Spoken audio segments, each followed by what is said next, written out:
তো বন্ধুরা, আমি যদি আপনাদেরকে একটু দেখাই যে তিলটা আসলে যে এগুলোর মধ্যে হয়, আমি একটু ছিঁড়ে দেখাই।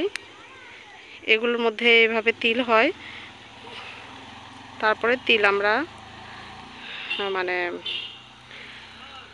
এই যে এগুলো হচ্ছে তিল।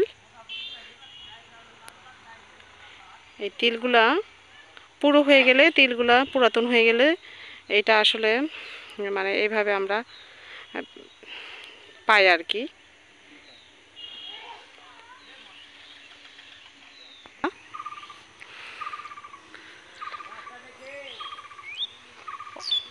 তিলের গাছ দেখে আর থেমে থাকতে পারলাম না যে গ্রাম বাংলার আসলে সৌন্দর্য যে কতটা সুন্দর।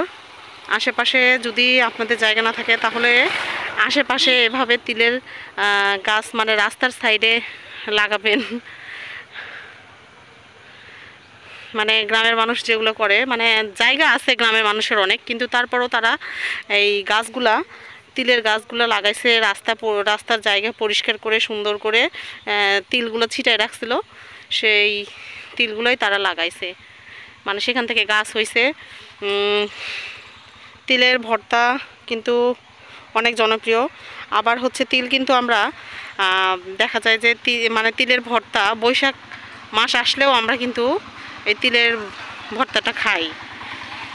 তো তিলের গাছগুলো অনেক সুন্দর, তিলের ফুলগুলো সুন্দর। আচ্ছা, আশেপাশে অনেক জমি, আর জমিতে সুন্দর ধান লাগাইছে মানুষ, দেখতে অনেক সুন্দর লাগতেছে।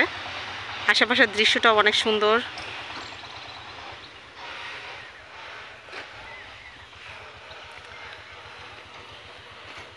আচ্ছা বন্ধুরা, ভিডিওটি ভালো লাগলে অবশ্যই লাইক, কমেন্ট এবং সাবস্ক্রাইব করবেন চ্যানেলটা।